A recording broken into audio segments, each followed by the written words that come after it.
What have you done?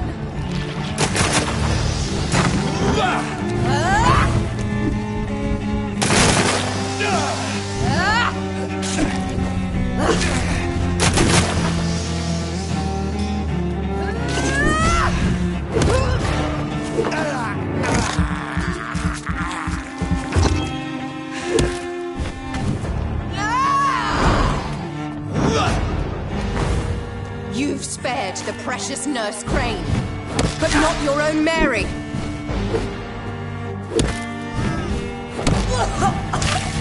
Rest in peace, monster. Give me your blood, priest. Their final thoughts are just to die for.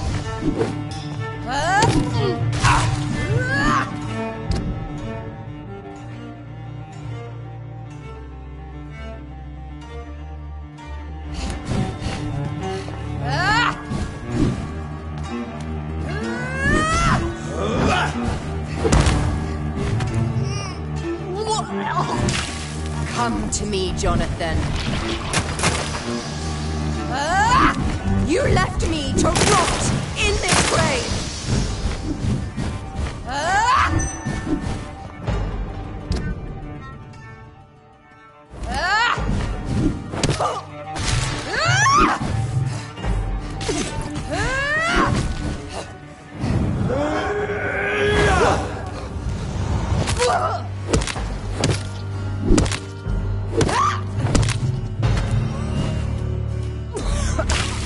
Kiss me again, sweet brother.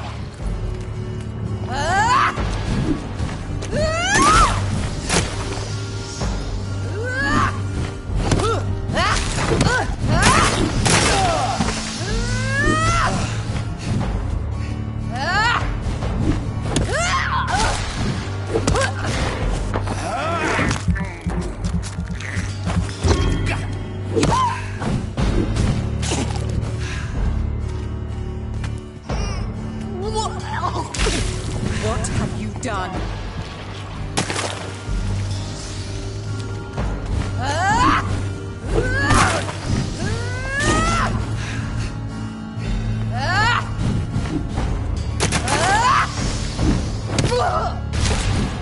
You've killed me, brother!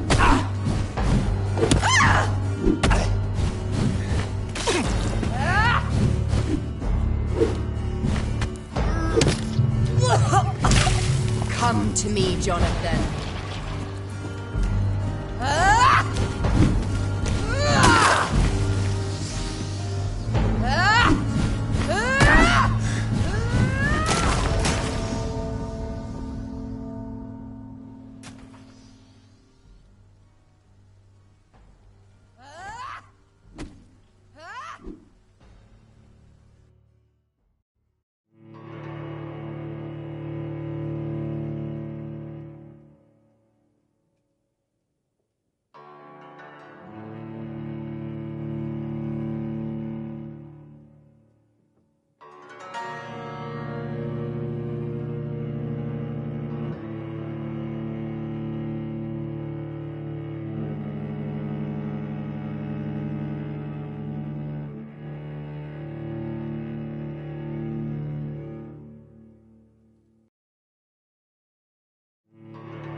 kill him.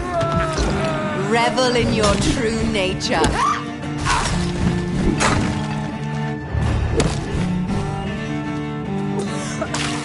What have you done?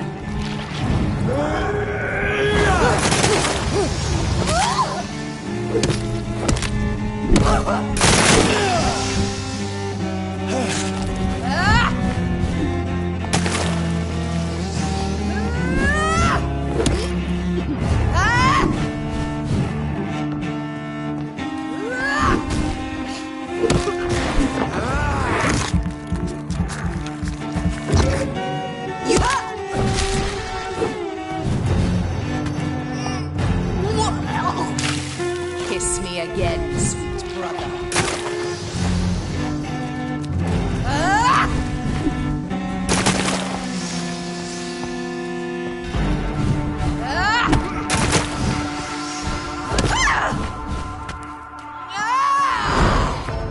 Abomination! You've spared the precious nurse Crane, but not your own Mary.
Me, please. Assassin!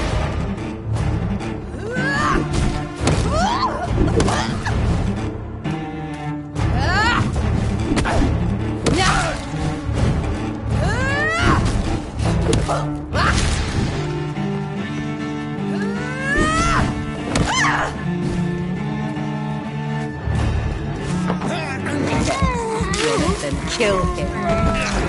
Revel in your true nature.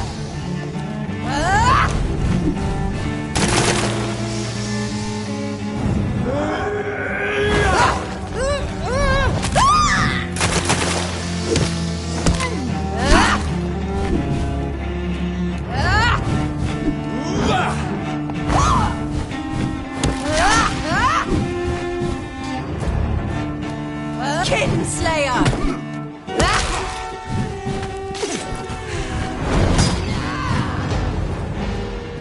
You've spared the precious nurse Crane, but not your own Mary.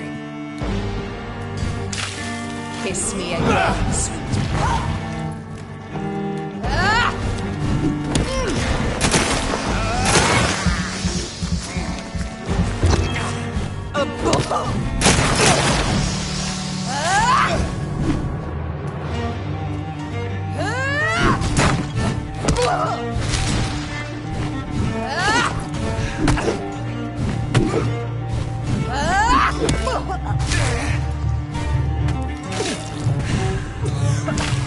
Come to me, Jonathan.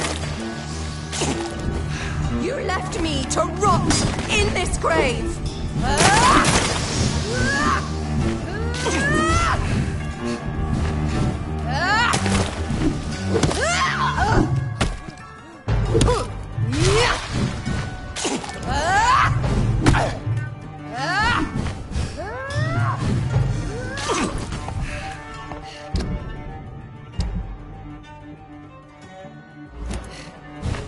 Kinslayer! What have you done?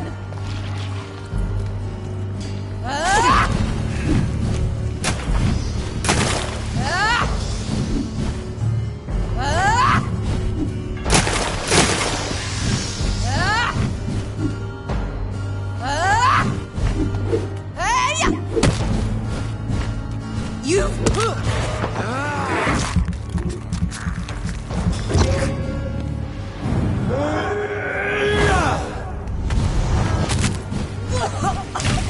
Come to me, Jonathan. I'll show you the same kindness you showed Sean Hampton.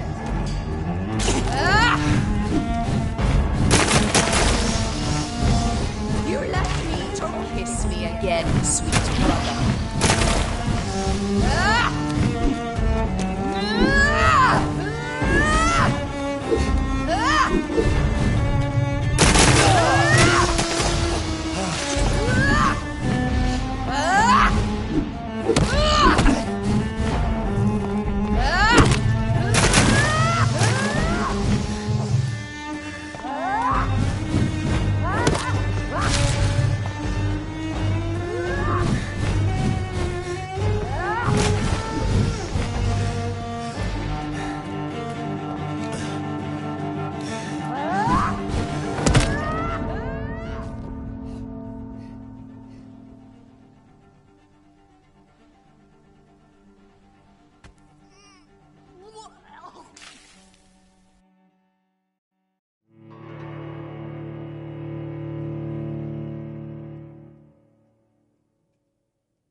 Jonathan, kill him.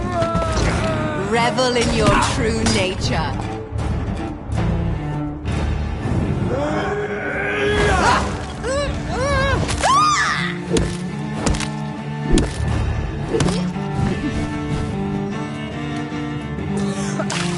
Rest in peace, monster.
You've spared the precious Nurse Crane, but not your own Mary.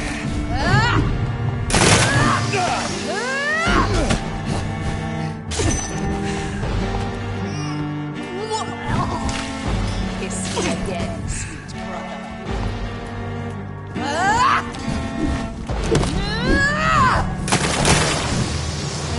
Kinslayer!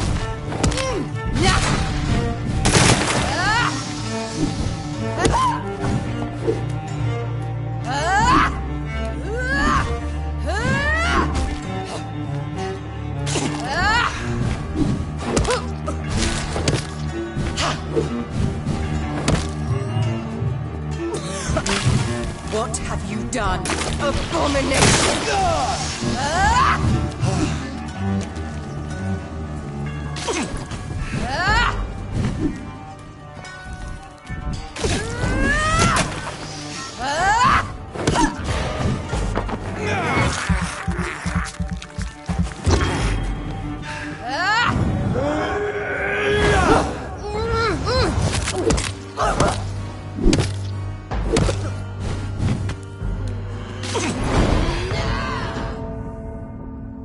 I'll show you the same kindness you showed Sean Hampton.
Help me! Abomination!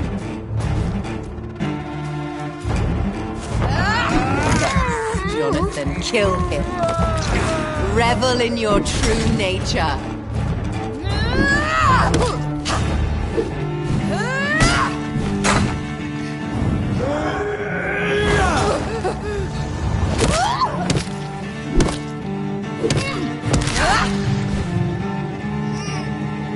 Assassin!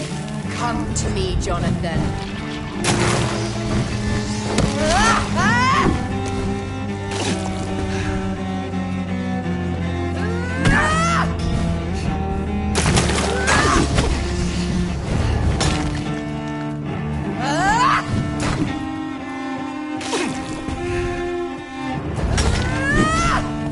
You left me!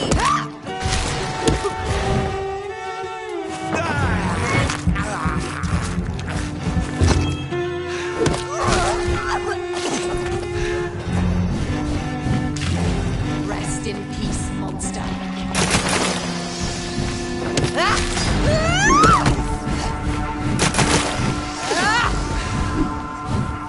Kinslayer!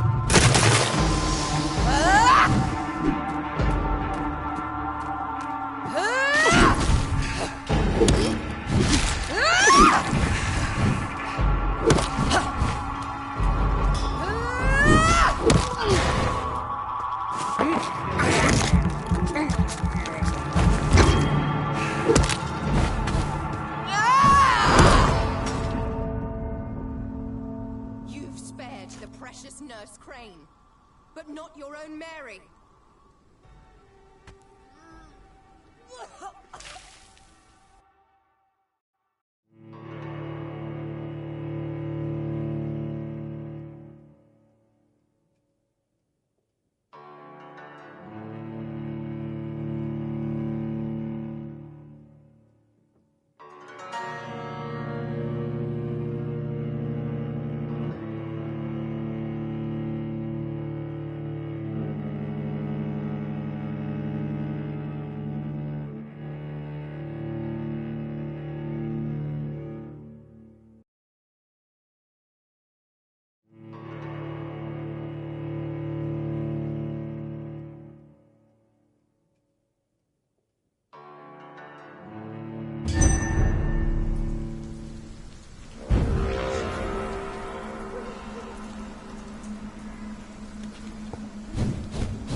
brother! Jonathan, kill him. Revel in your true nature.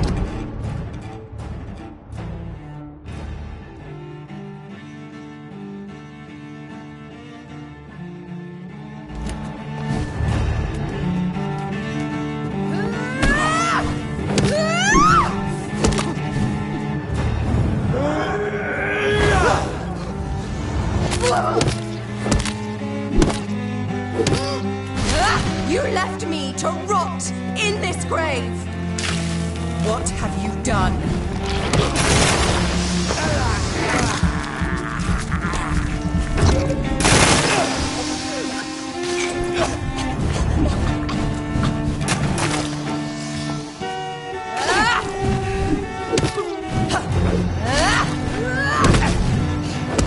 Kinslayer! You've spared the precious Nurse Crane, but not your own Mary. Kiss me again, sweet brother.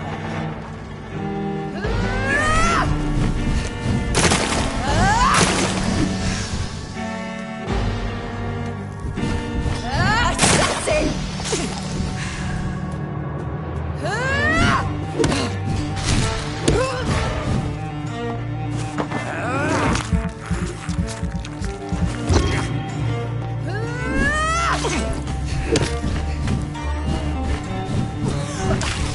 Come to me, Jonathan.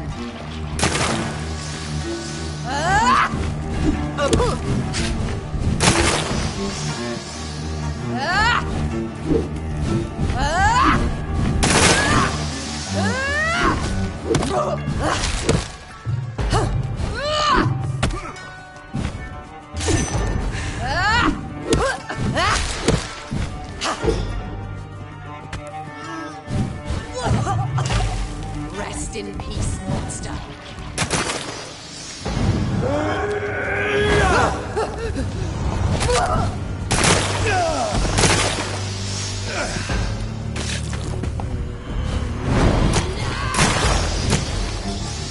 I'll show you the same kindness you showed Sean Hampton.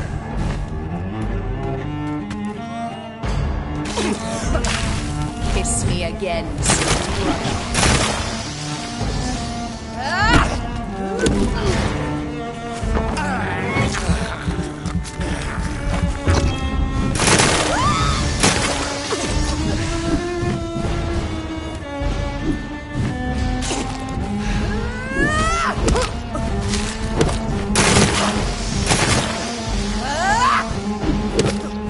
Kinslayer!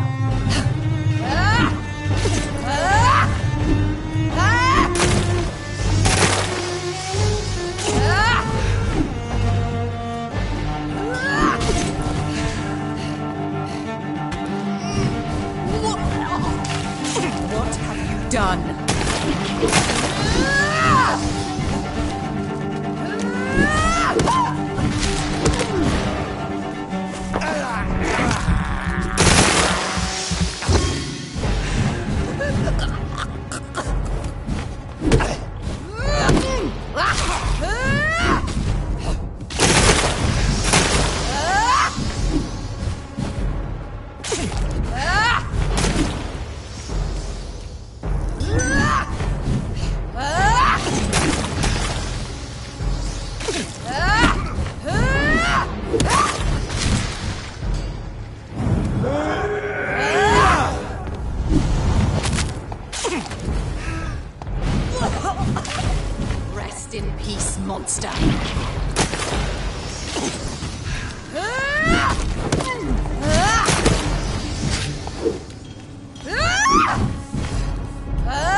Someone help me! You've killed me, brother! Jonathan, kill him. Revel in your true nature.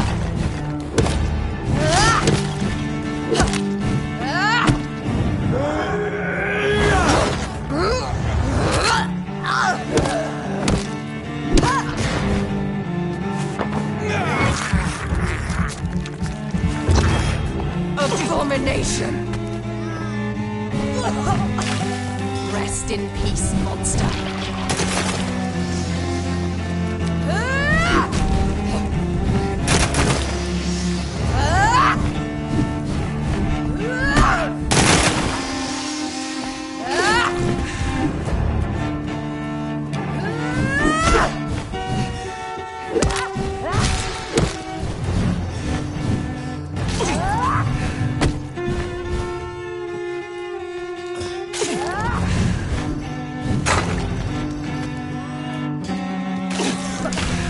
Kiss me again, sweet brother.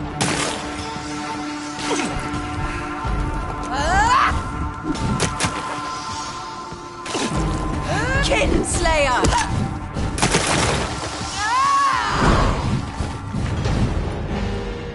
You've spared the precious Nurse Crane, but not your own Mary. What have you done?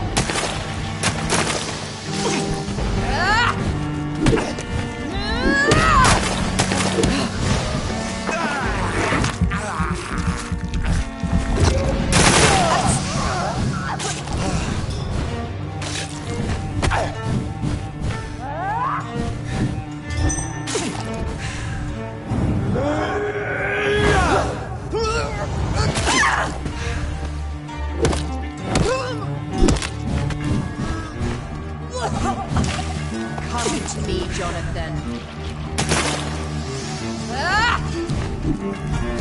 Abomination!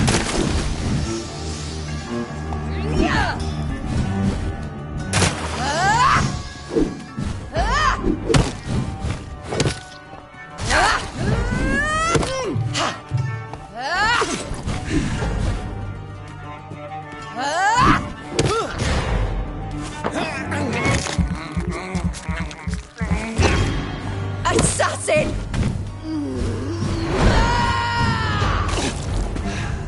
I'll show you the same kindness you showed Sean Hampton.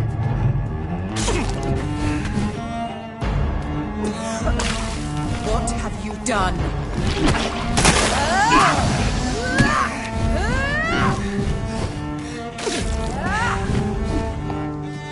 You left me to rot in this grave!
Well, brother, it's time to bring this conversation to an end. Forever.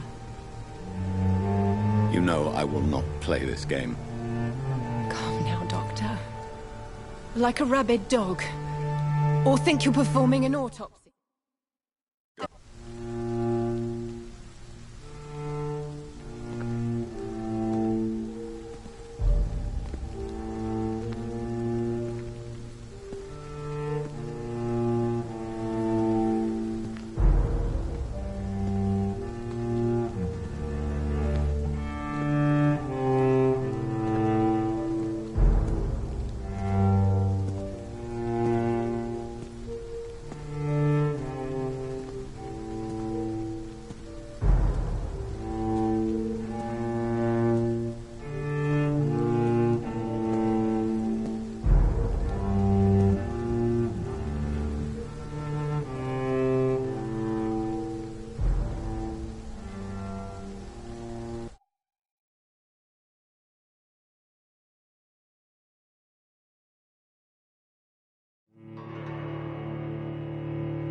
as I shed one last red tear for my fallen sister.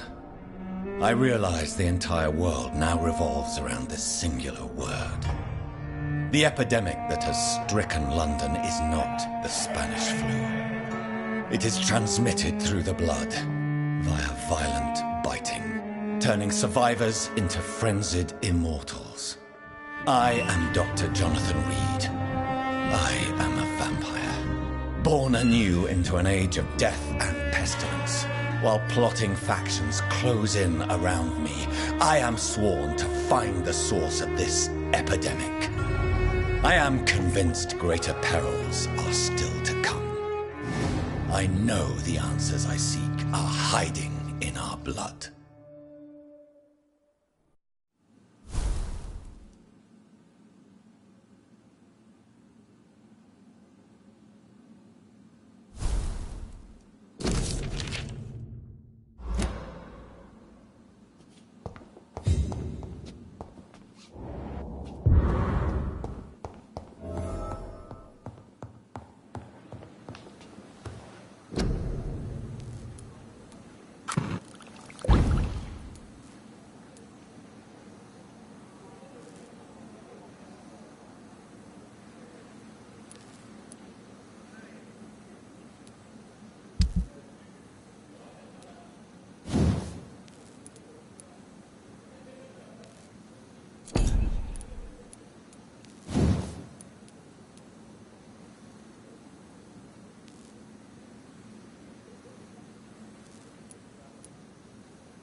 Good evening, Milton. Good evening, Doctor. Still trying to save lives?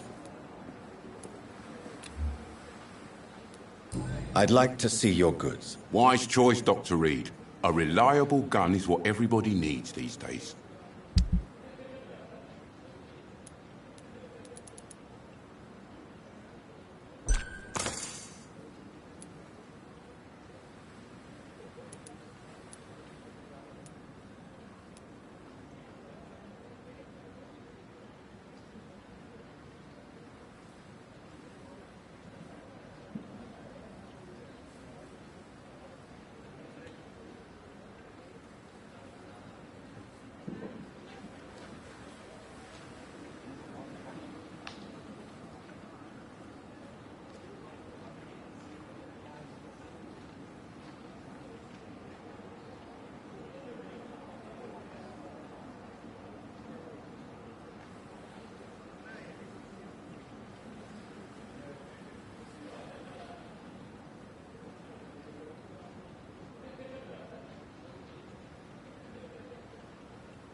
Safer here than anywhere else in the East End.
Good evening, Nurse Hawkins. Good evening, Dr. Reed.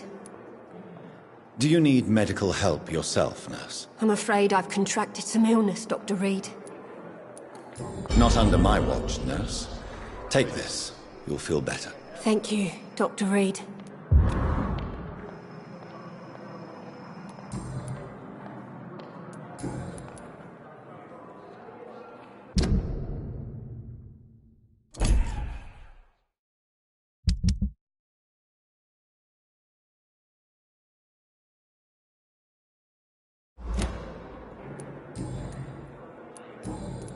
Goodbye, Nurse Hawkins.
It's locked, all right.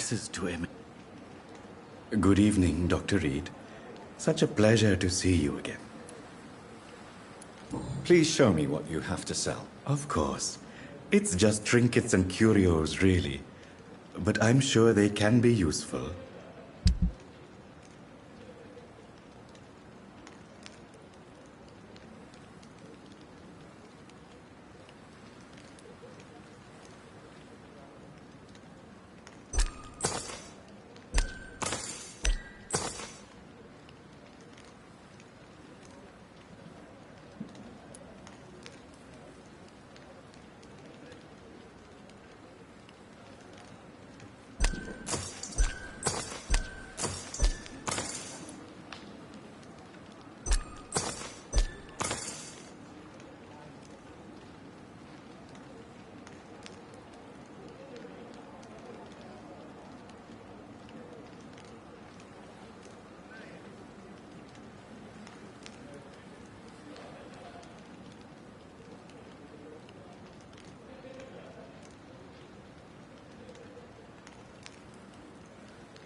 More bodies will arrive and then sadly depart. I'm managing a train terminal, not a morgue.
This city is more peaceful without the bombs, but no less dangerous.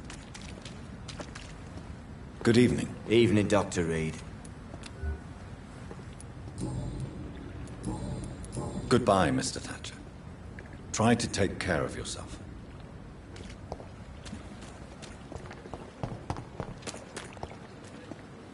Hello again, Mr. Blight. Good evening, Dr. Reed.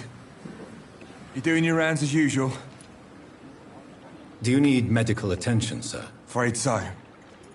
In the war, I was always worried about picking up something, getting some infection. Unfortunately, I've got that fear in London now. Throughout history, some diseases have done more damage to armies than any weapon created by man. You are wise to be careful. You're working at the Pembroke Hospital, aren't you? That's a good enough reason for me and Oswald to go there.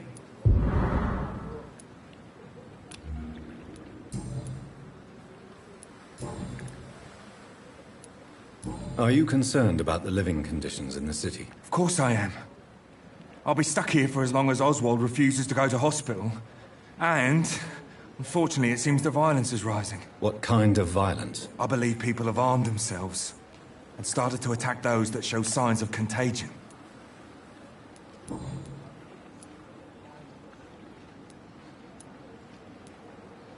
You are always welcome at the Pembroke Hospital.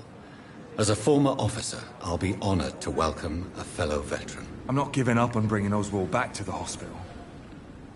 I just need to convince him that he needs some help. Perhaps he needs to reach that decision by himself. Could you speak to him? He doesn't usually listen to doctors, but perhaps because you've been through it, you can talk him round. Why do you stay here now that Mr. Thatcher's back? It's complicated. Since the war, Oswald's been really nervous with the idea of entering any hospital. And me, I've got my own issues. Can you speak about them? Rats, sir. Even seeing one, they turn me. Just want to run. It's that fear that stopped me from going after Oswald when he left.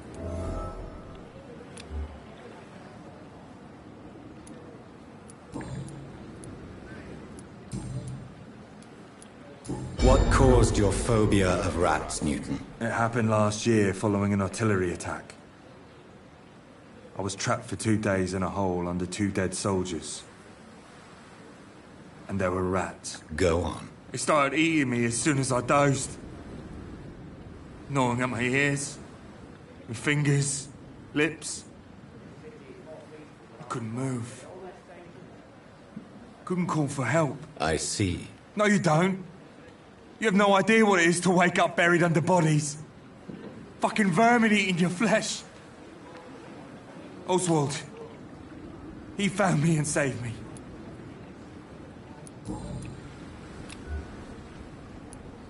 Goodbye, Mr. Blight. Take care of yourself.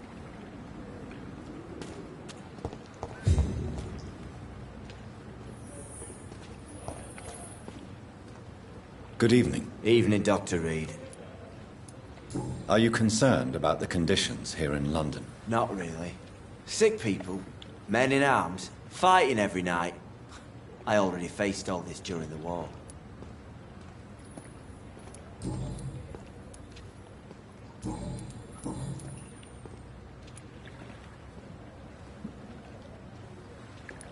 Oswald, why did you not go to the Pembroke Hospital to seek medical help? I don't trust doctors. All they care about was their careers and processes. I won't be locked in any room again by anyone. Your fear of being trapped is not going to go away by itself. You need professional help. I've seen enough butchers in white coats to last a lifetime. Hospitals reek of chemicals and death. What I need is fresh air. Goodbye, Mr. Thatcher. Try to take care of yourself.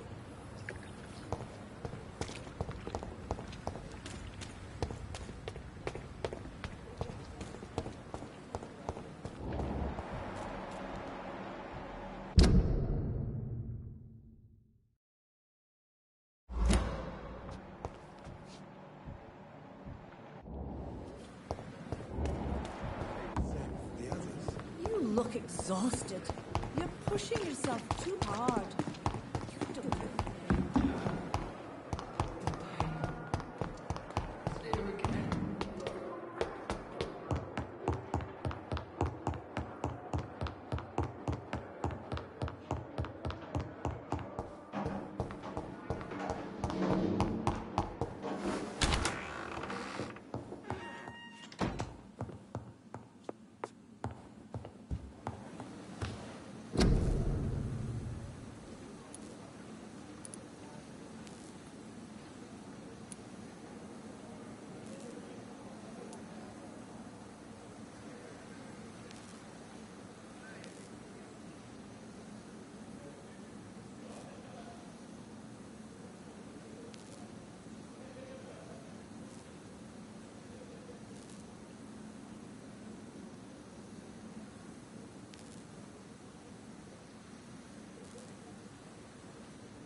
Good evening, Mr. Nethercott. And good evening to you too, my good sir. Can I be of any help?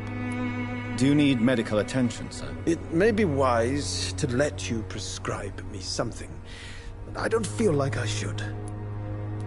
I understand your appetite for words and macabre beauty, sir. But you should be more careful. The nutrition of my mind is more important than my physical health, but I appreciate your concern, sir. You don't really make a living from your scribblings, do you, Richard? No, sir, I don't. I work so hard. I put all my time, my energy, my devotion into the precise carving of words.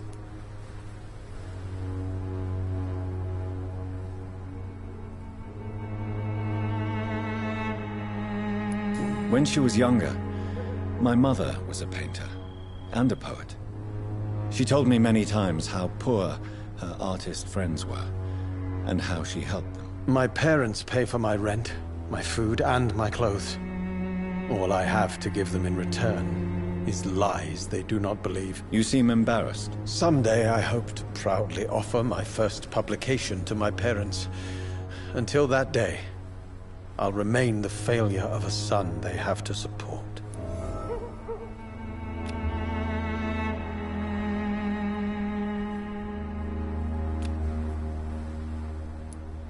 Tell me, Mr. Nethercott, why seek inspiration in Whitechapel? The place is not beautiful per se, but how to explain it? Stirring and challenging.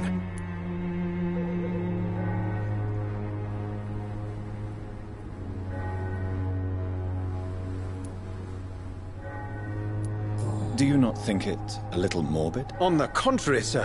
Whitechapel is full of life, full of beauty. Just like my dear muse, the wonderful Camellia. What can you tell me about Camellia? Not much. And that's the beauty of it. She can't speak, you know. She's a locked mystery who exhales kindness and sweetness.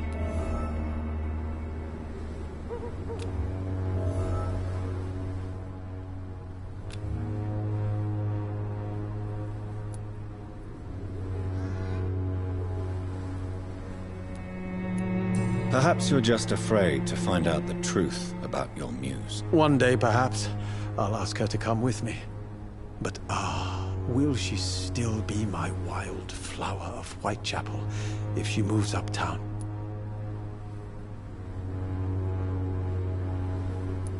And have you ever tried to learn more about her? Where she lives?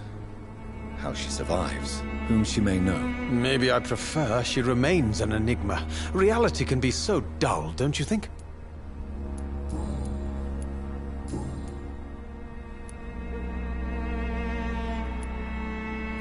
Tell me, Mr. Nethercott, why seek inspiration in Whitechapel?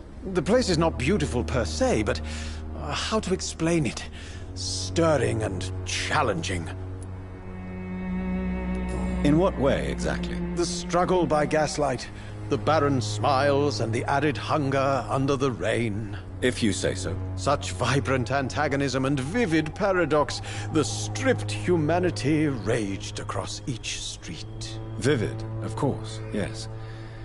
And what about the poignant distress? Oh yes, the poignant distress. You see what I mean, don't you? That's what I want to write about, and that's what Whitechapel is made of.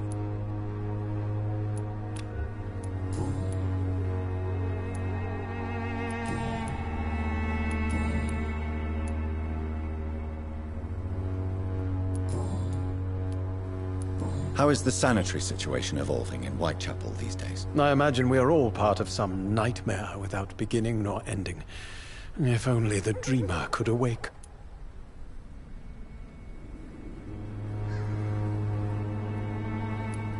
I'll leave you alone, sir.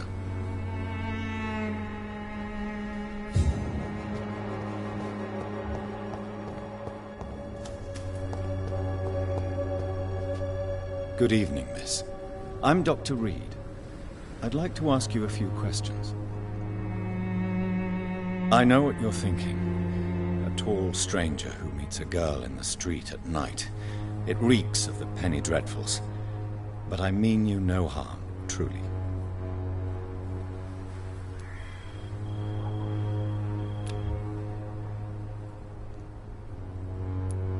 Tell me about Richard Nithercott.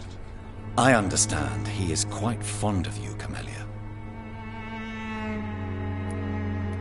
Hello, Camellia.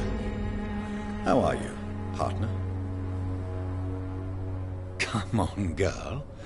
Smile. Don't you know Dorothy and I have an agreement? We're on the same side. No? All right then, as you wish. Camellia, I know you work for Dorothy Crane. Please tell me about her secret dispensary. A stubborn and mute comrade. Nurse Crane and Darius Petrescu have been clever. I know you understand what I'm saying. Your silence has nothing to do with you being mute, does it? Very well. Goodbye then.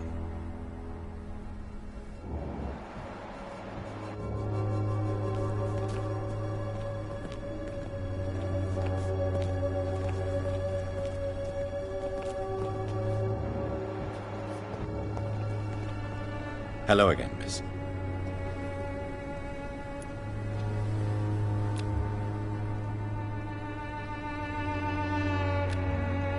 Very well. Goodbye then.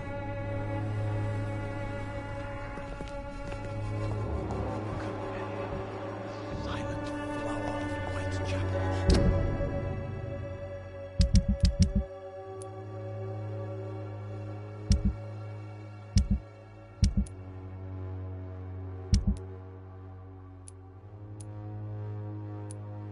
Angel made flesh. Shall I tell you?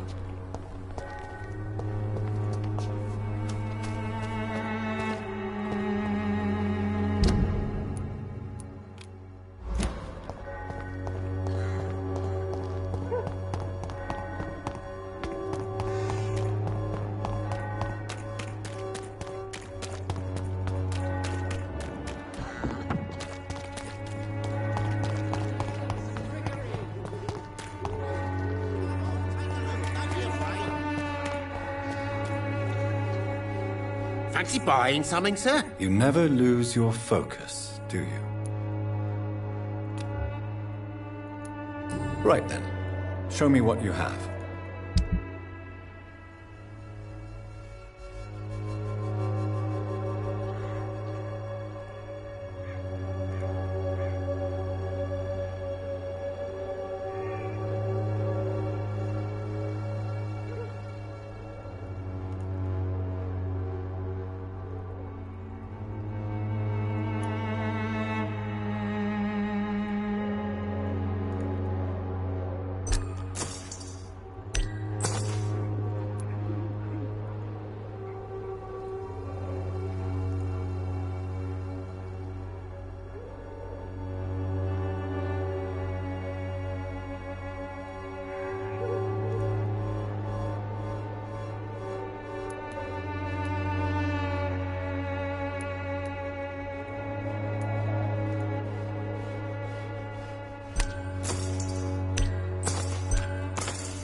I should never have taken up my father's business.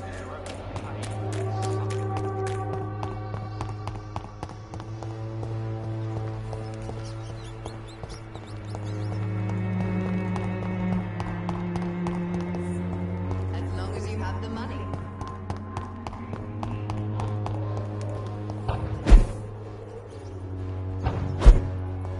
I cannot enter.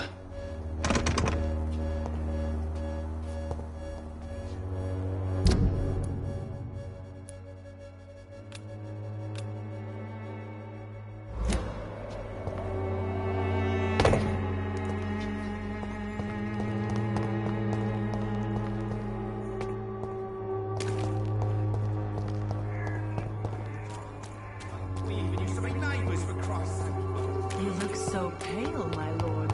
Would you like me to...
you, for there is no protection against malevolence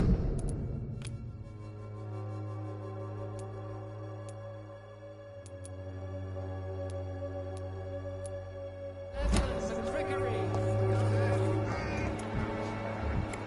You pay for peace of mind. Can't you just look the other way this week, Joe? Come on, we can sort it out, right? It's not my call, Barrett. You pay one way or another. Please, Joe. How long have we known each other? We even used to be neighbours, for Christ's sake. You again? What do you want this time? Goodbye, Mr. Peterson. Come on, take a look. Don't be afraid.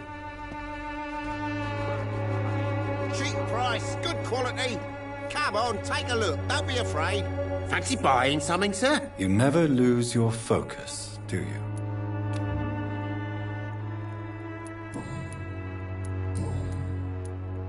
How are the current conditions in Whitechapel? When there's more people outside at night than during the day, then you've got to start to worry.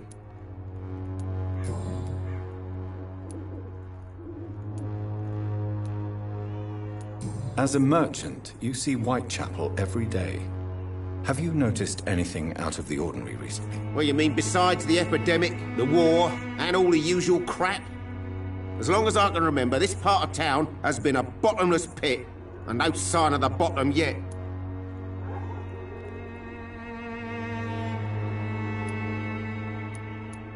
Have you been hurt? No, but that's only because I ran like hell. Those men were raving lunatics, I tell you. Not even able to speak anymore, just screaming. Violence is increasing in the borough. Yeah. A few nights ago, some blokes jumped me. Came out of one of the condemned workshops. Fever.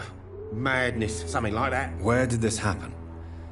Why did you go there? In the closed workshops nearby. I worked there as an apprentice in better days. Now I only go to find trinkets or tools.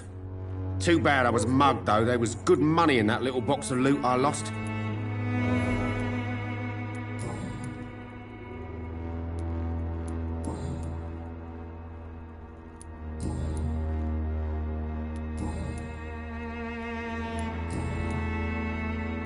How is business around here? Business? I have no business. Between this racket, theft, and customers getting scared, I'm losing money every day. I see. Sounds like you blame someone in particular for your situation. It's no secret Joe Peterson spends his time harassing merchants.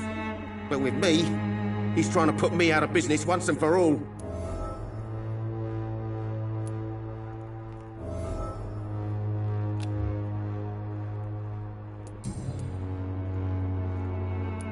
Goodbye for now, Mr. Lewis.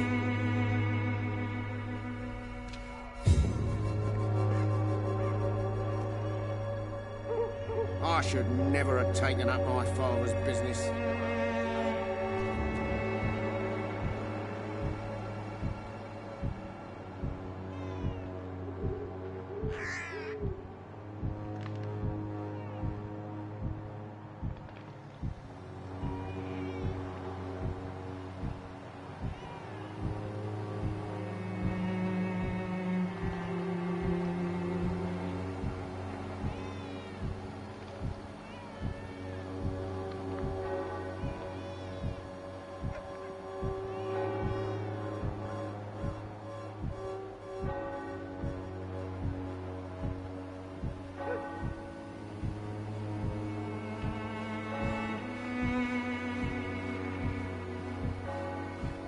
I know it's hard to believe, but this district has always been wretched. And let your guard down, sir.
This could be the box Lewis thought he lost. There's a letter inside.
You pay for peace of mind. Can't you just look the other way this week, Joe? Come on, we can sort it out, right? It's not my call.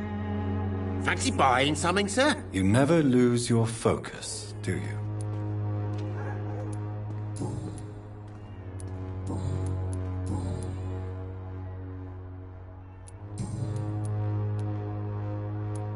How are the current conditions in Whitechapel? When there's more people outside at night than during the day, then you've got to start to worry.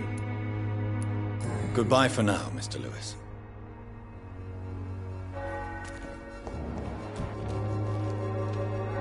You again? What do you want this time?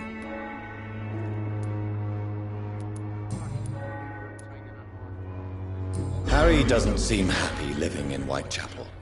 Why did you make him come here? I've always put my son's interests above everything else, whatever he may think. Our house is small but affordable. The walls are thin, but the door is solid. You really love your son, don't you, Mr. Peterson? He's my pride and joy. Even if he hates me for the choices I make and pushes me buttons more than he should.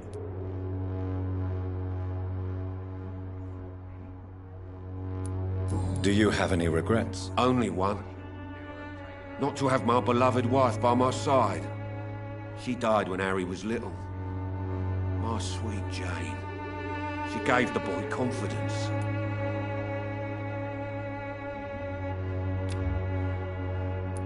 Since the criminal nature of your job means you could be arrested, Are you not afraid of what would happen to your boy if you were? No one will ever take my son away from me.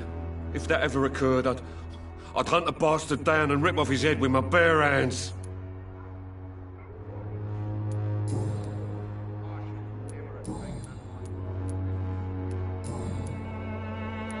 How did you become the local bully everyone is afraid of, Joe? There's no pride in roughing up poor bastards. But this is the only job I've found. And it pays well, too. A job?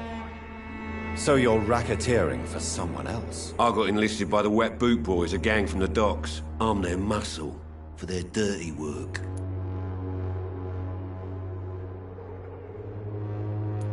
You are a criminal who endorses criminal activity. The least you could do is stop hiding behind this pretense. I don't care what you think, sir. I do what I have to do for my own reasons, and that's that. I'm not sure Mr. Lewis would agree with your by all means necessary philosophy, sir. Oh, do you really think he's the poor victim here? Barrett can be as sneaky as anyone. Long ago, I even called the bastard my best friend.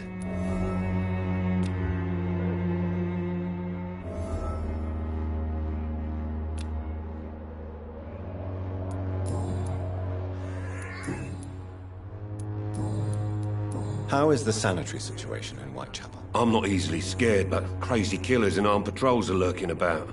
My son's right about this place.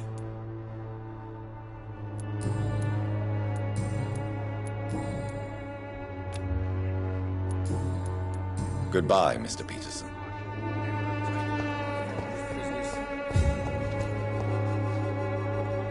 Fancy buying something, sir? You never lose your focus, do you? Joe Peterson. He's the villain here, isn't he? But you seem to know each other. I'd known Joe for years. I saw him box once or twice. He was a friend then. And these days, he's just another thug.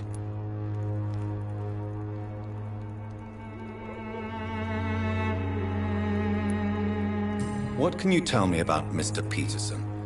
Besides his behavior toward you, obviously. Colossus Joe was a decent boxer, good one even. But after his wife passed away, he found every excuse to stop training. Just wanted to pick fights with everyone.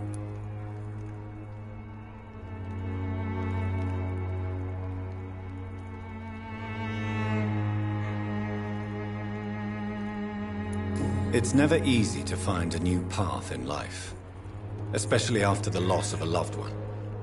But crime is certainly not the best option. We've all had some rough times, ain't we? But most of us don't use our fists to see us through. And no one has ever stood up to this thug. Nobody would be fool enough to stand against a Wet Boot Boy. What do you know of Harry Peterson? The boy seems so fragile, not like his father at all. Harry's a good boy, but he spends most of his time complaining. He's had it tough, all right, but he needs to grow a pair. What troubles him exactly? Well, despite being his father's son, almost everything, I think. He never wanted to come to Whitechapel in the first place. Hates this place more than most of us.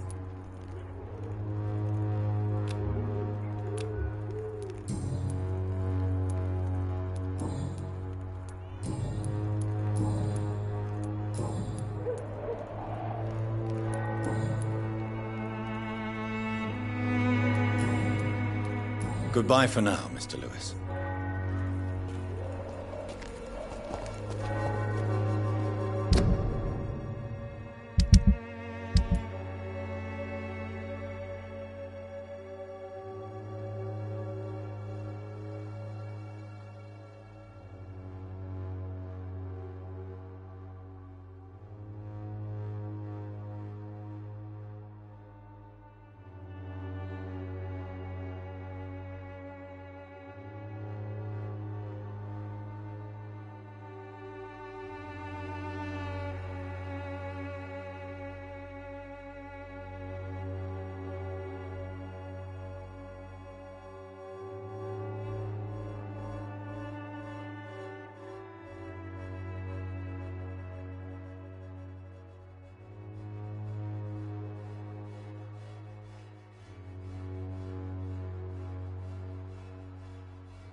A love letter from Joe Peterson's wife, addressed to Barrett Lewis.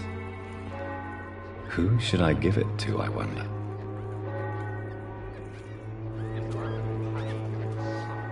Fancy buying something, sir? You never lose your focus, do you? I found this box in an abandoned building nearby. I believe it belongs to you. Let's have a look. Yeah, this is mine. So, you faced those loons that roam around there. Extraordinary. I suppose I was lucky. Luck is a commodity round here. Yours should be properly rewarded. About this package, it's not just tools and trinkets, is it? I want to be rude or anything after your kind gesture, but it's none of your business.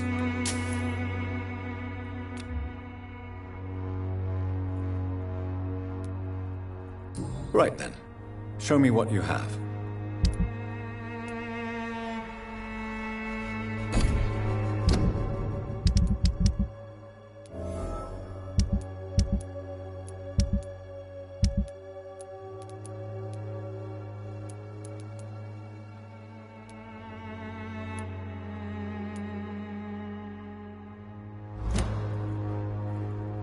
Fancy buying something, sir? You never lose your focus, do you?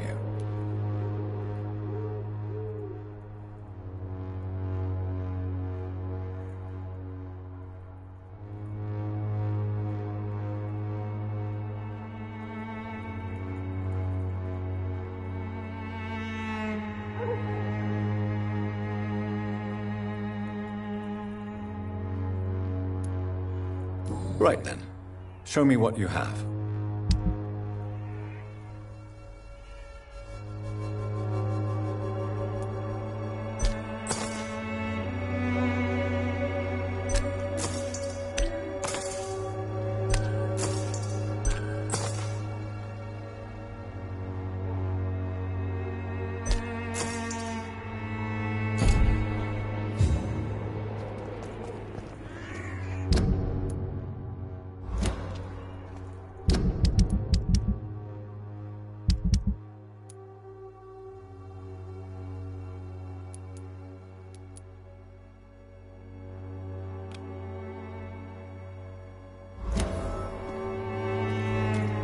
It's hard to believe, but this district has always... It's been wretched. Don't let you... Guard down, sir.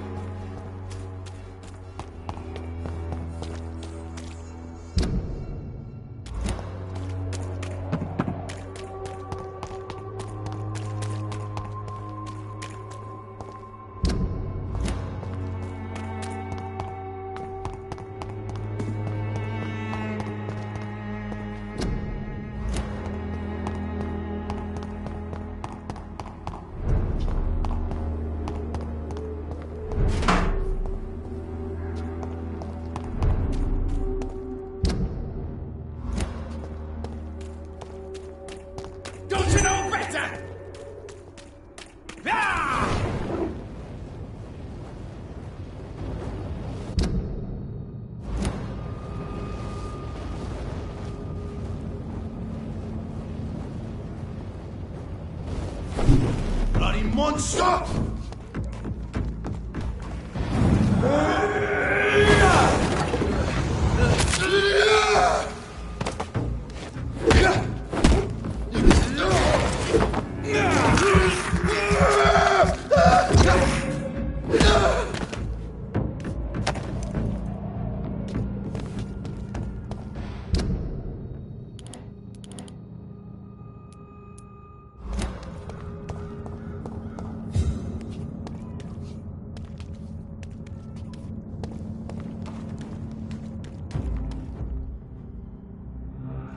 Sorry, sir. No admittance. I said stay away, sir!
This is mine!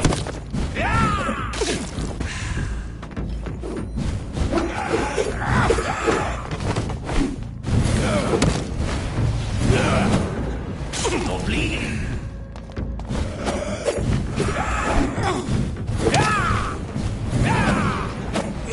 Stupid newborn!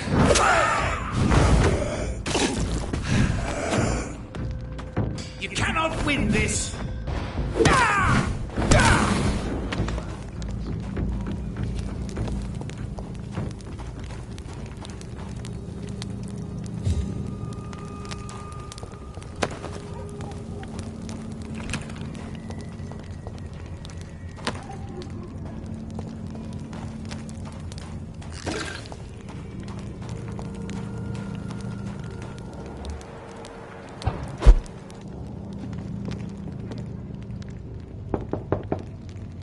Hello, sir. Sorry to disturb you at this hour. I'm a doctor inquiring about the epidemic. May I come in? A doctor, you say? No, thank you. It cannot be safe for a blind man to live here alone. Let me enter, sir. I swear I mean you no harm. Well, a voice never lies, and yours clearly is the voice of a gentleman. All right, Doctor, come on in. Tell me, how do you see the world these days?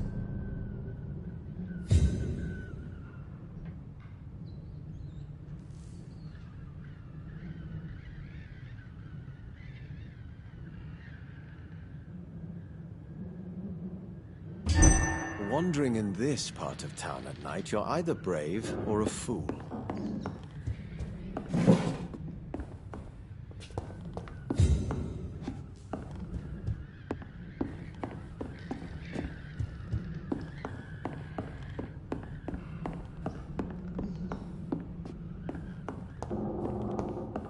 Tell me, how do you... It's locked.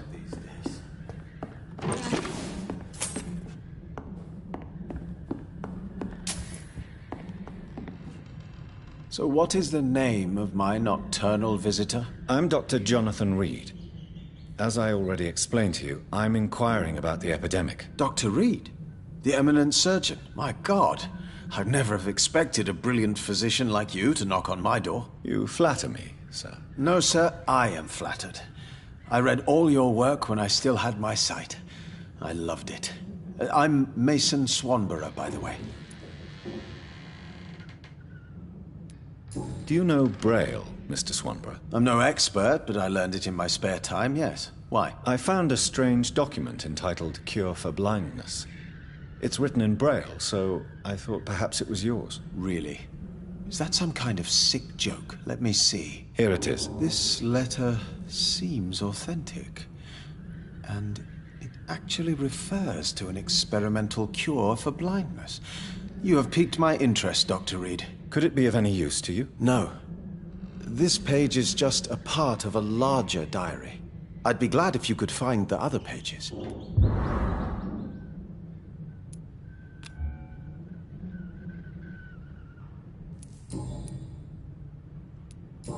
You seem unwell, sir. Do you need my assistance? Actually, I feel worse than usual. Can you give me something? Yes. I can give you a little something that has been proven effective. Thank you, Doctor. How is the sanitary situation evolving in Whitechapel these days? I hear them hissing and scratching at my door every night. The sick made mad by the fever. But these walls are thick, and my lock is solid.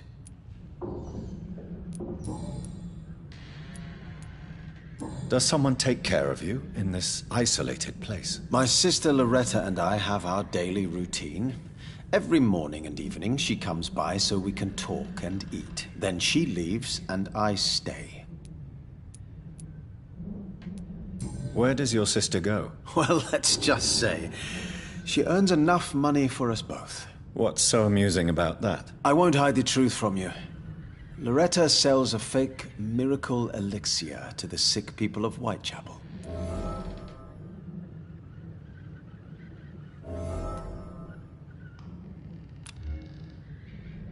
Do you not appreciate your sister's visits? Loretta is the best and worst thing that happened to me. and I believe she could say the same thing about me. And what else have you learned about me, Mr. Swanborough? I know you assisted Professor Carell in France, and that you invented a new blood transfusion method based on his work. Yes. Those were frustrating but exciting days. I loved it. Yes, the thrill of research and discovery. This is what drives people like us, Dr. Reed. Oh, how I envy you.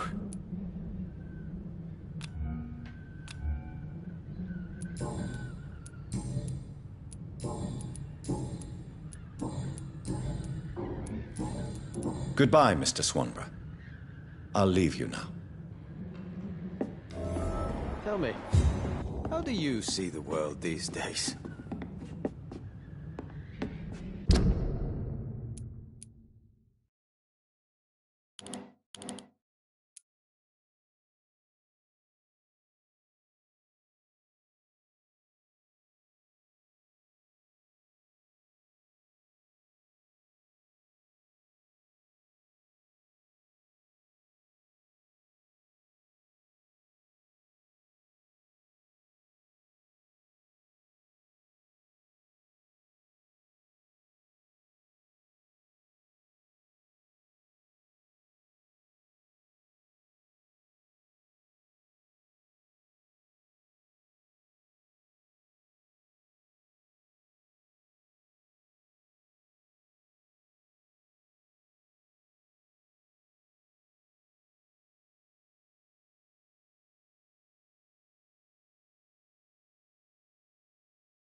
Your prey is mine now!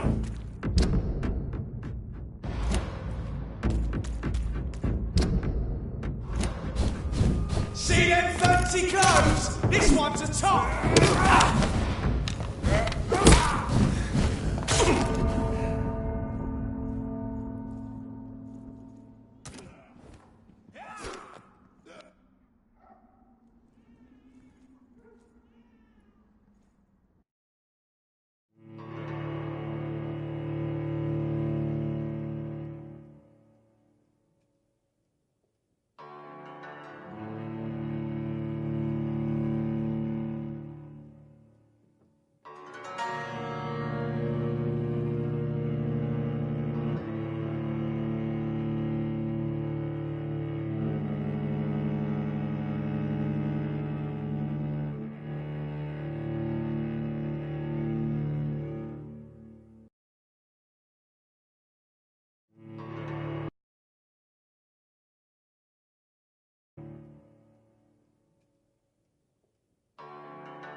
don't fancy clothes? This one's a top! Christ, it's dead! He's done for!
Get away from me!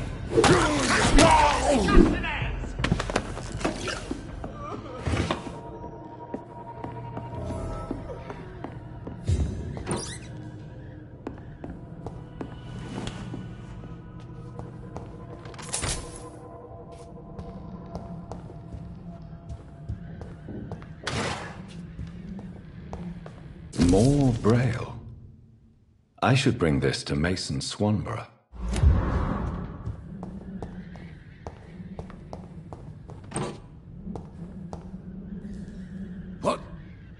What happened? Who are you? It's all right, sir.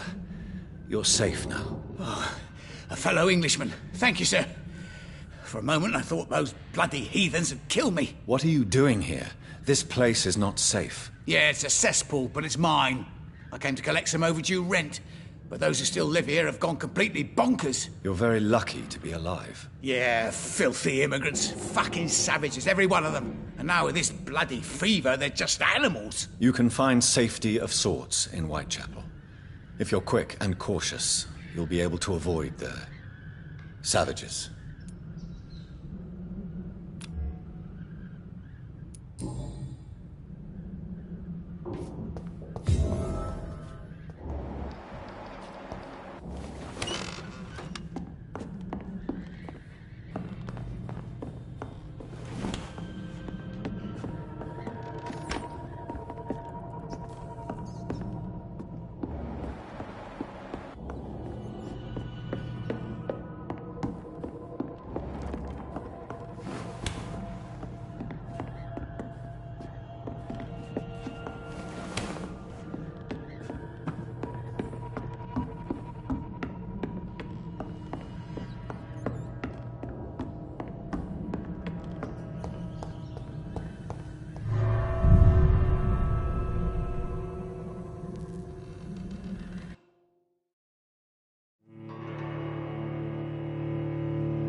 He's mine! I'll take him!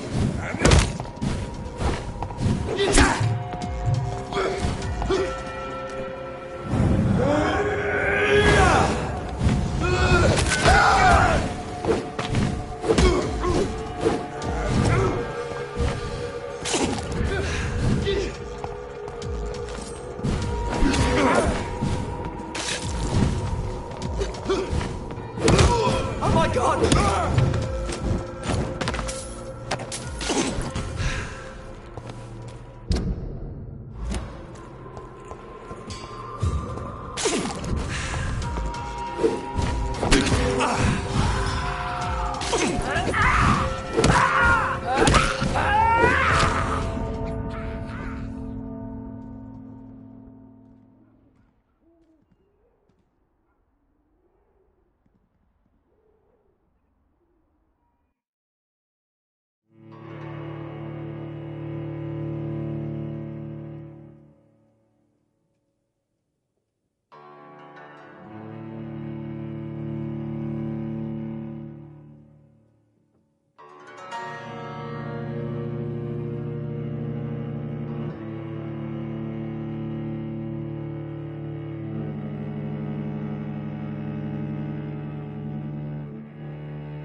You listening?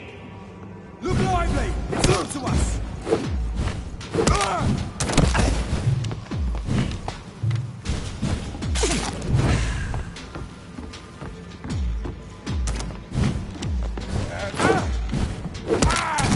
Oh Christ!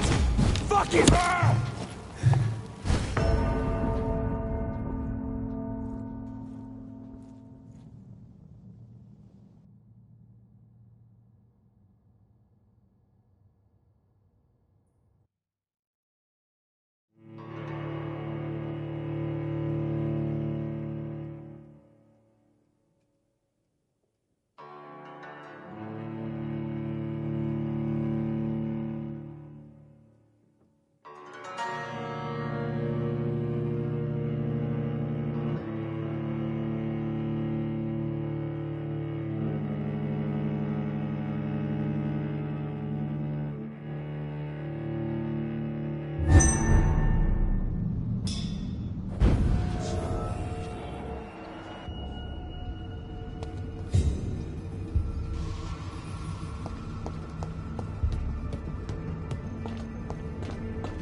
Don't come closer. Lead spotted. Watch out, boys. Filthy piece of shit. Burn, you fucker.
Sir!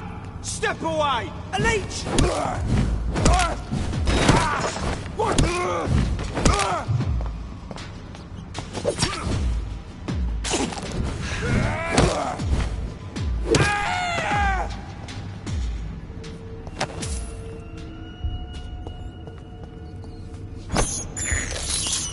I have this thirst for blood.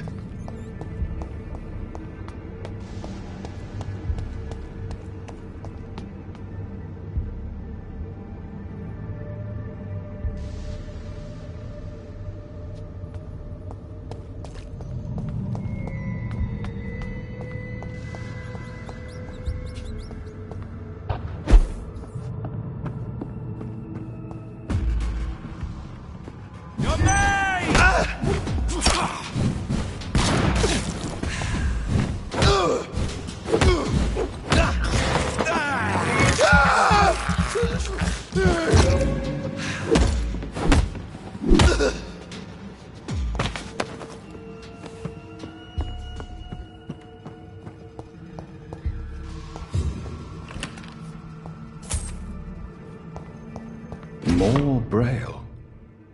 I should bring this to Mason Swanborough.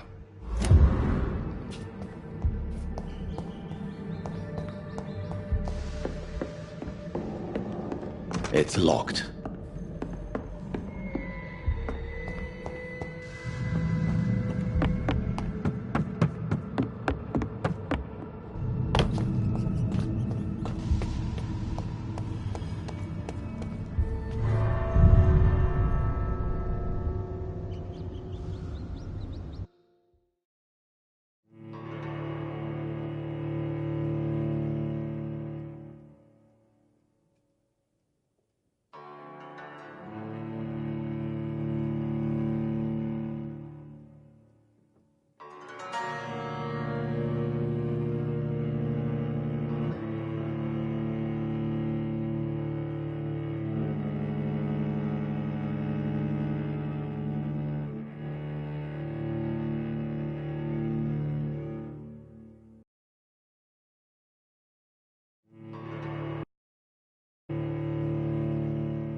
to us!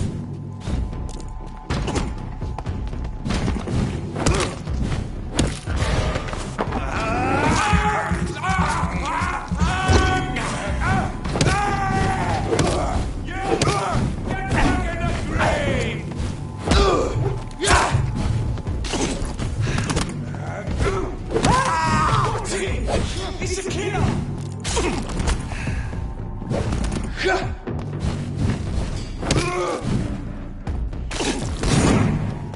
Die, Lynch!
Over there! There's one of them vermin!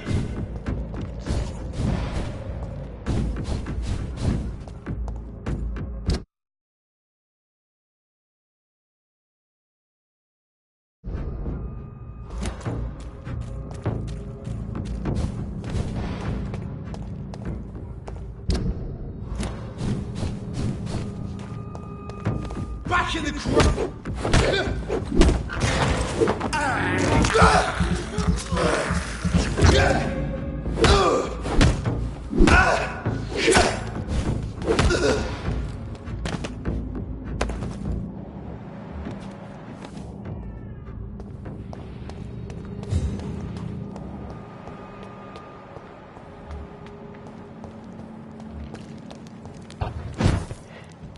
Don't you know better?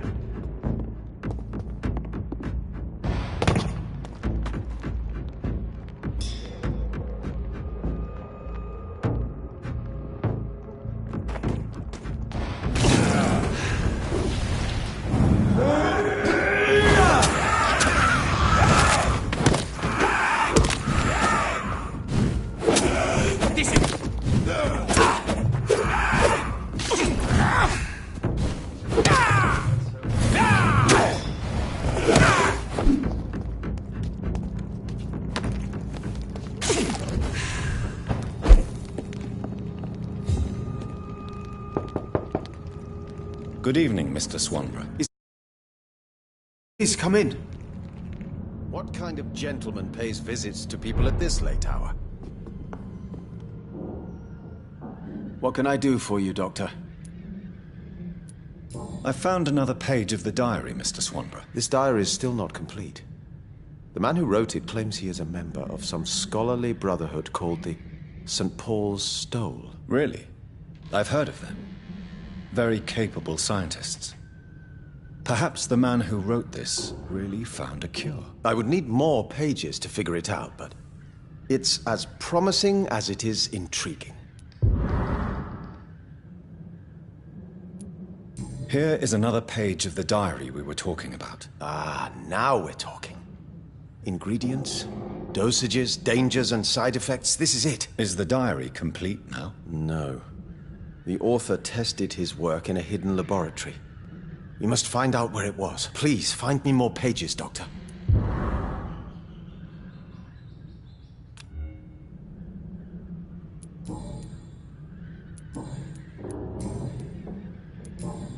Goodbye, Mr. Swanborough.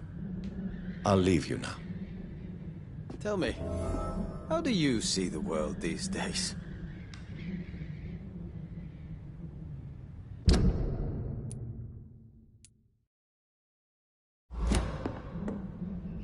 What can I do for you, Doctor? Goodbye, Mr. Swanborough. I'll leave you now.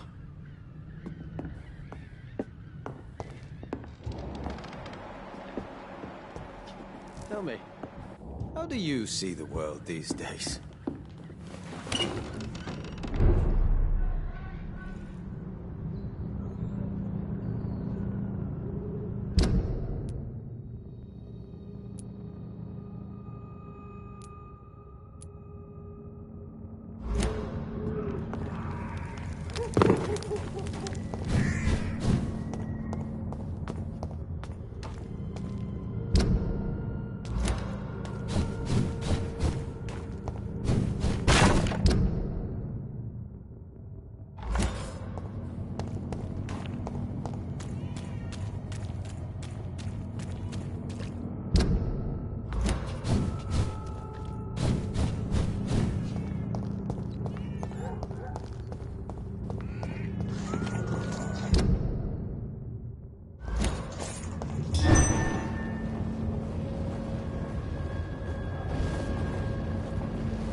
I'd step back, sir. Oh, Christ! He's back!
It's locked, all right.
tear will give you faith again.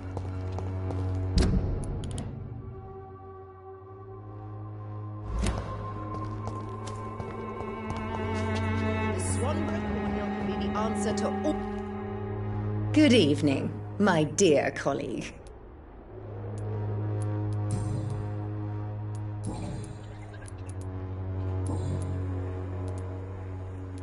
Loretta, your miraculous formula wouldn't even cure a common cold, and you know it. The Swanborough's cordial's secret ingredient is hope, Doctor. And it's something people around here really need. A placebo effect is real and has benefit. But in your case, you could be murdering your customers who may die because they are not receiving the necessary medical attention. Medical attention? In Whitechapel? Trust me, my cordial is the best option they have, since it is the only one.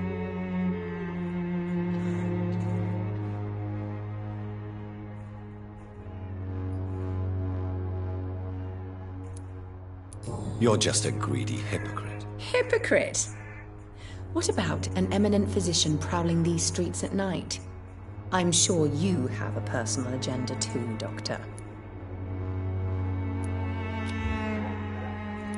Tell me, who intrigues you most in Whitechapel? The region itself is something to see, but I would say Camellia the mute florist who gives away her flowers.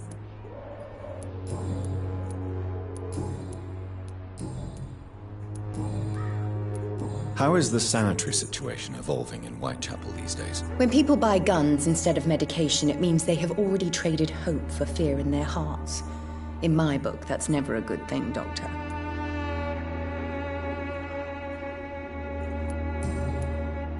Loretta, your miraculous formula wouldn't even cure a common cold, and you know it. The Swanborough's cordial's secret ingredient is hope, Doctor. And it's something people around here really need. A placebo effect is real and has benefit. But in your case, you could be murdering your customers who may die because they are not receiving the necessary medical attention. Medical attention? In Whitechapel?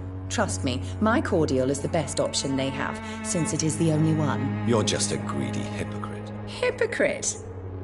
What about an eminent physician prowling these streets at night? I'm sure you have a personal agenda too, Doctor. Goodbye, Miss Swanborough. Perhaps we'll talk again.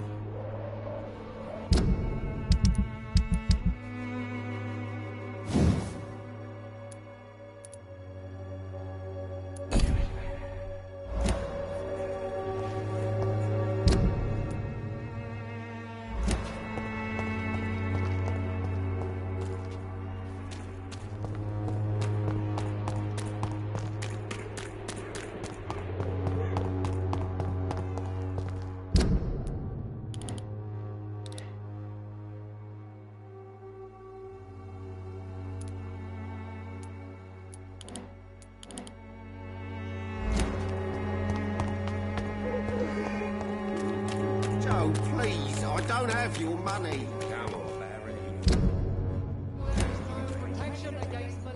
I'm cheap and I'm...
The flower's dying. It needs water.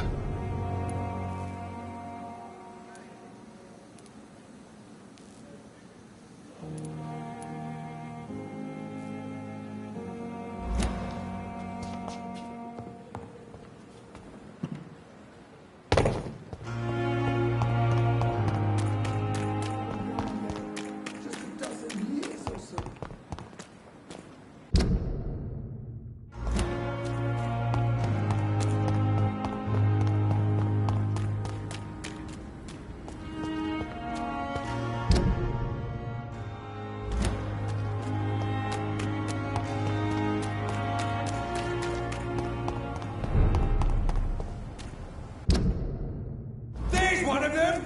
Watch yourselves! You leech! Kill him! Killing's all you deserve!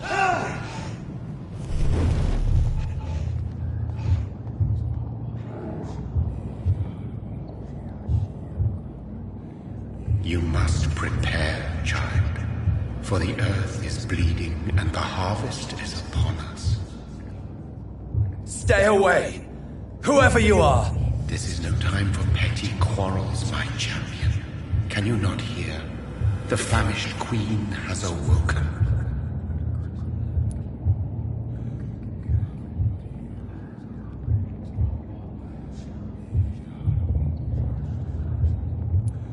I insist you be quiet! Son, do you not see? You are the healing balm. I had to kill Mary. I have known your pain, child. Do not succumb to... Silence! I dismiss you, now! The land calls for a champion. All and everyone needs you. Silence! I'm tired of all these puppet shows.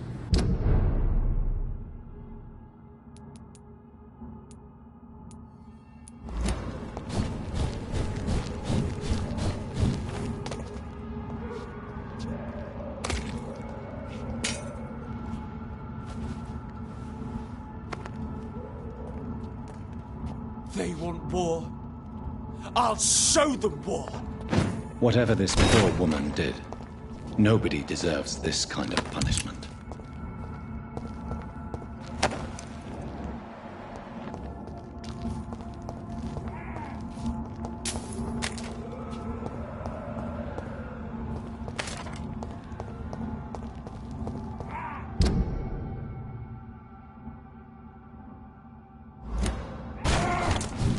Your prey is mine now!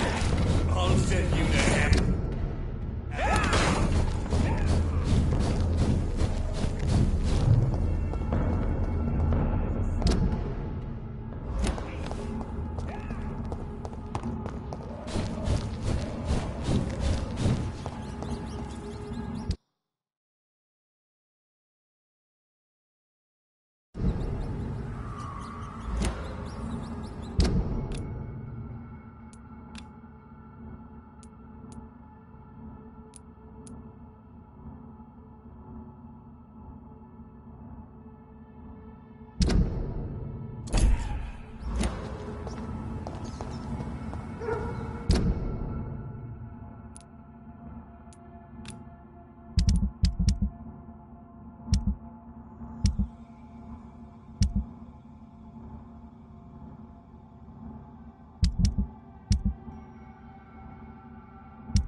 So this is where she lives. What a splendid house.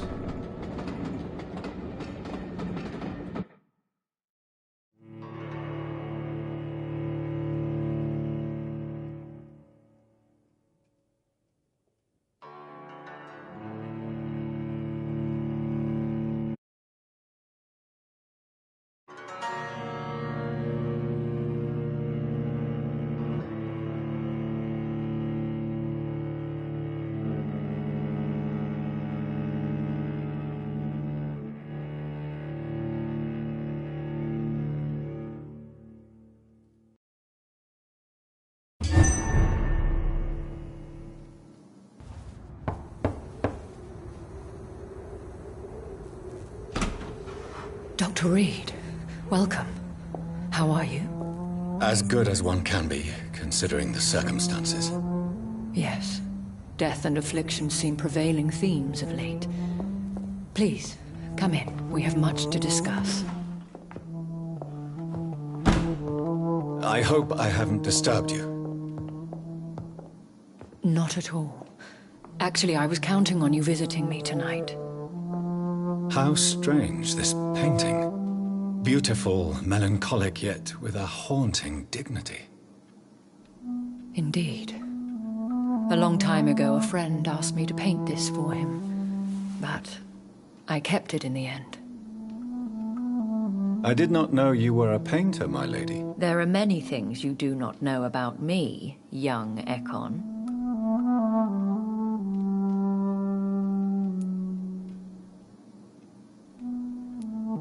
Please, call me Jonathan. Please excuse my behavior, Jonathan.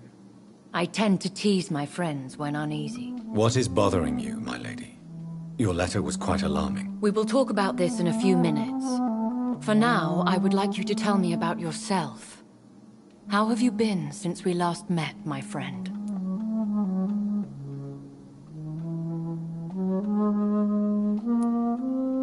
My sister Mary. She was made a vampire in the same way I was. She was the one killing all those people everywhere I went. Vengeance is a powerful force for those betrayed. Made vampire through careless error. Victims by surprise.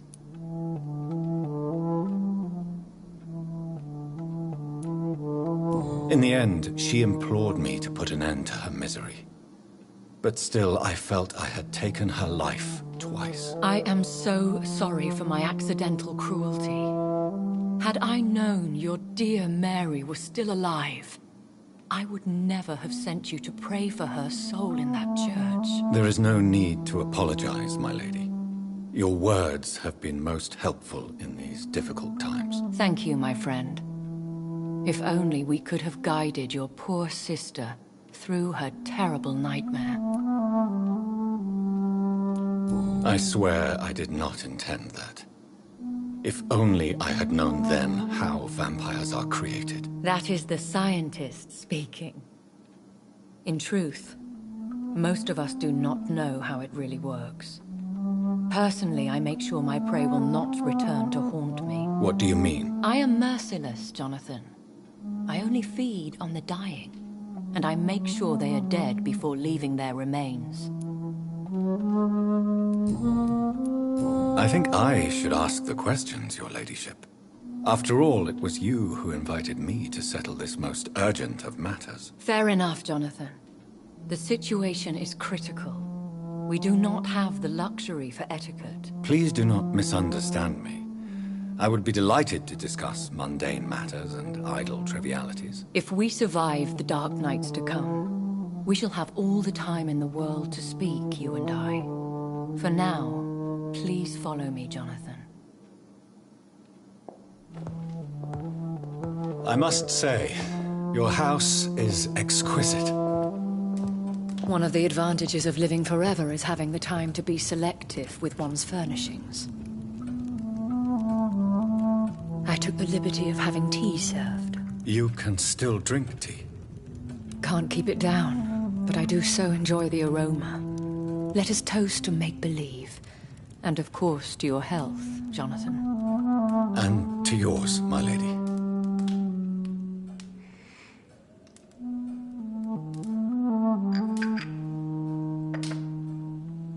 Please, call me Elizabeth. So, my lady, why, truly, did you invite me here? I've been asked to deliver an official invitation to meet the Ascalon Club.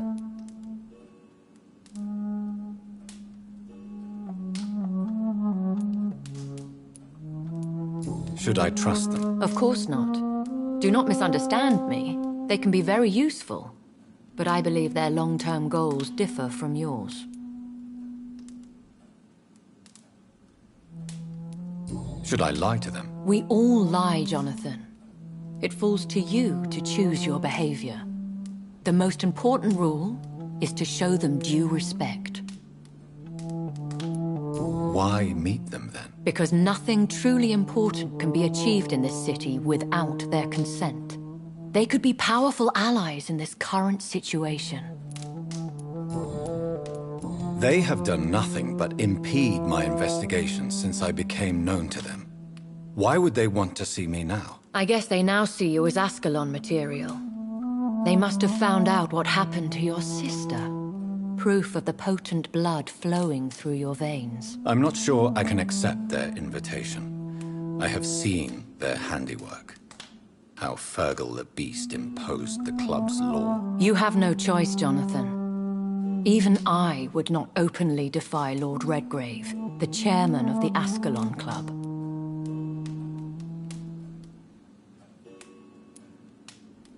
If you are convinced I must meet him, I will heed your advice. Thank you, Jonathan. I understand your reluctance to brush shoulders with London's vampire elite.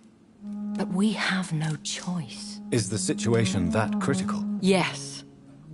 The Guard of Prewen has called for a second great hunt of our kind. And they will stop at nothing to eliminate us. You should flee then. Leave London, the country even. I have seen the Guard in action. They are merciless. Your concern warms my heart, Jonathan. But fear not. If the situation gets too dangerous, I shall retreat to my secret Scottish manor. I could hide you in my luggage, if you wish. Thank you for the offer. I shall keep it in mind, but I have much to do here. There is a question I must ask you. Could Lord Redgrave be my maker? I doubt it. If Lord Redgrave had made you his progeny, he would not have seemed so surprised when you demonstrated the strength of your lineage. One day soon, I will have to find the answer to this mystery. And I shall help you in your research, I promise. For now, you must go to the Ascalon Club and play their game. Will I see you again at the Pembroke Hospital? No. You will find me here if you need me. I shall conduct inquiries alone, and we can then share our discoveries.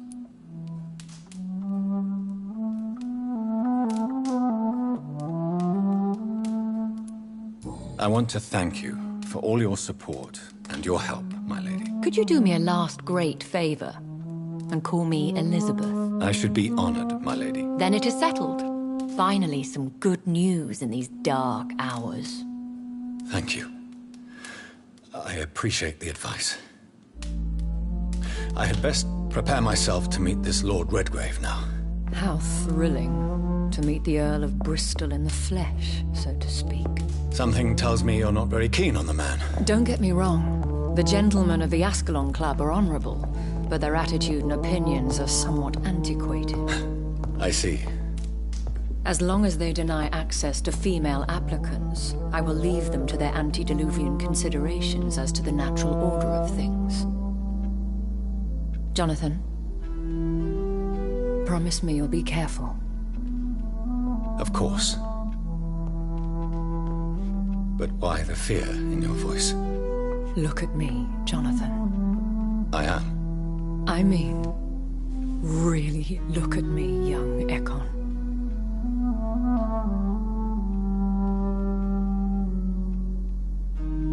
We may be deceptive by nature, but this heart of mine has always told the truth.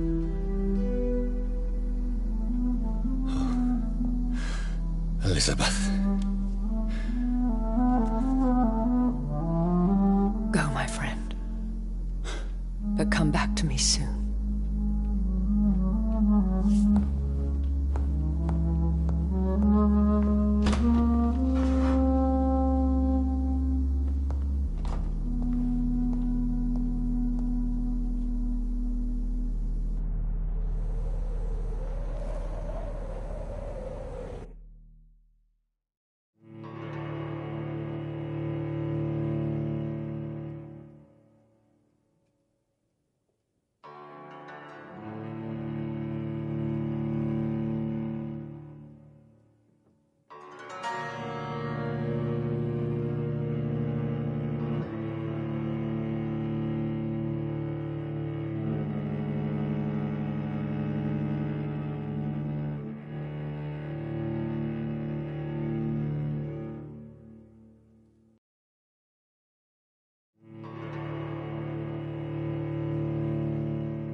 So,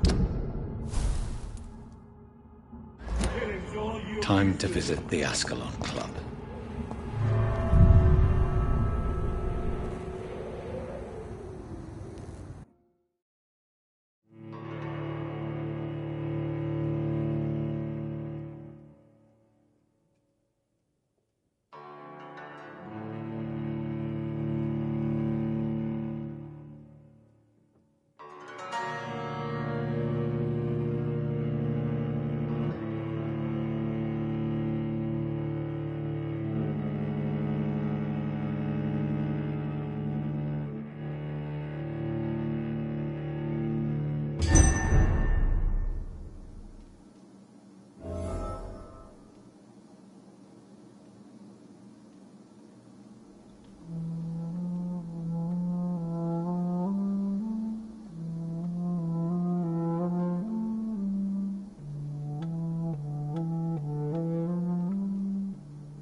Hello again, Jonathan. To what do I owe the pleasure of your visit? Sorry to disturb you again, but could you spare me a few minutes? Of course, my dear.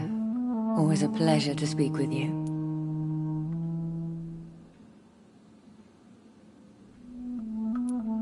Do you know if the epidemic has affected many people in the West End? I confess I've been more concerned by events in the East End. The wealthy have more efficient ways of dealing with infection. But this is no common epidemic. That is true. I must tell my daughter to stay at home for a few days, but the girl is stubborn and fiercely independent, much like her mother. Concerning your investigation. Yes? Are you truly seeking to identify my maker? I cannot promise you anything, but yes. I am conducting some research of my own. Do you think we shall ever see better days? Or at least, better nights? I know not, Jonathan. I have seen some horrid days in my long lifetime.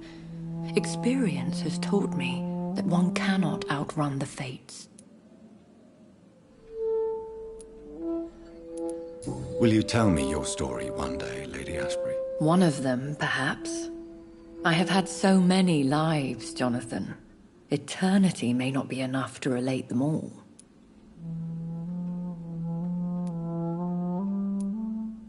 When all of this is over, the war and the epidemic, we could leave the city for a while.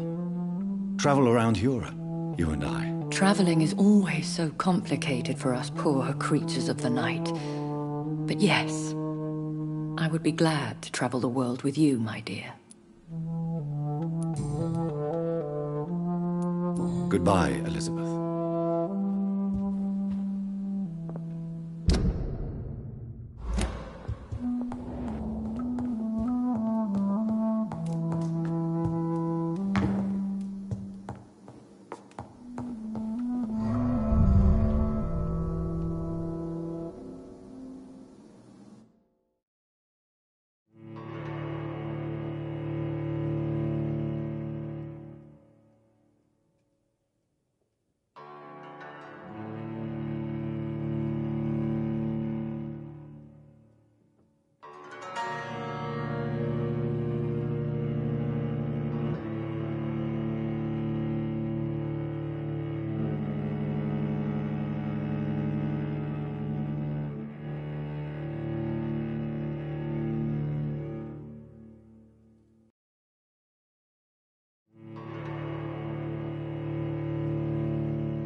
Hello, Jonathan. Back from the city already? How is the situation over there? Tense, to say the least. I am sure every obstacle will cede to your relentless determination. In the meantime, can I be of any help?